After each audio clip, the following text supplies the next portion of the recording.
bonjour à tous. Bonjour.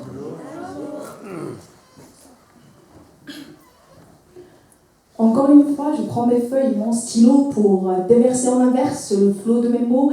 Yeux rêveurs, stylo en main, carnet sur les genoux, redevenant un petit enfant fou qui s'assume jusqu'au bout, noircissant à vue d'œil des feuilles qui me donnent l'humeur d'un rêveur, le cœur d'un diseur qui fredonne. Je me suis tant de fois vue dans cette même posture, et ça en fait de bons souvenirs, là j'en suis sûre. Seulement quand j'y repense, je me rends compte d'un oubli. J'ai parlé du monde et du monde, sans jamais dire qui je suis. J'ai offert tant de vers à la paix, à la guerre, à l'humanité. J'ai réservé tant de rimes aux intimes, aux victimes, à la liberté. J'ai offert mes mots sans repos au service des bonnes causes.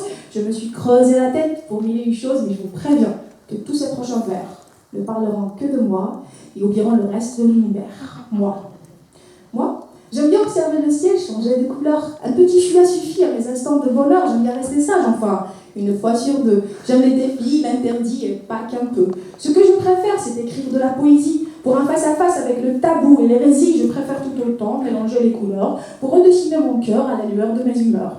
J'aime goûter et savourer tout genre de délices. Et puis je sais que dans ma vie, c'est moi la principale actrice, mais ça ne veut pas dire que ma vie serait un bonheur, puisque mon cœur souffle encore un prélude à la douleur. J'aime bien reprendre ma valise, mais je vais prise des surprises, surtout celles qui pèsent sur mes ailes, qui les déchiquetent et les brisent. Je suis un peu trop nostalgique, on dirait Victor Hugo, et tout comme lui, j'essaie de soigner mes plaies avec les mots.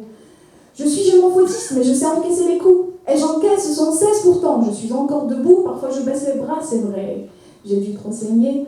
Ce n'est pas de ma faute si le destin n'a pas voulu m'épargner, mais je pense qu'il a bien raison de ne vouloir épargner personne, puisque nous demandons toujours plus que ce qu'on nous donne. J'ai les pieds sur terre et l'esprit qui se perd au travers des nuages. Idéaliste sur les bords, c'est ça qui fait qu'encore je poursuis le voyage, je suis comme tout le monde. Mais il n'y a pas de comme moi. Attendez un moment, ne me suis-je pas un peu trop emportée cette fois? J'ai offert tant de vers à la paix, à la guerre, à l'humanité. Je viens de me consacrer au temps pour une grosse banalité.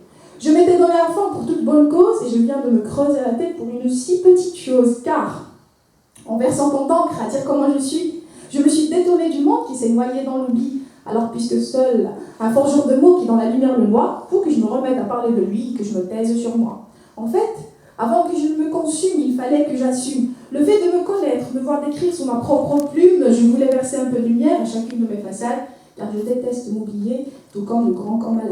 Mais en versant tant d'encre à dire comment je me suis détournée du monde qui s'est noyé dans l'oubli. Alors puisque seul un forgeron de mots qui dans la lumière le voit, faut que je me remette à parler de lui et que je me taise sur moi. Voilà, merci.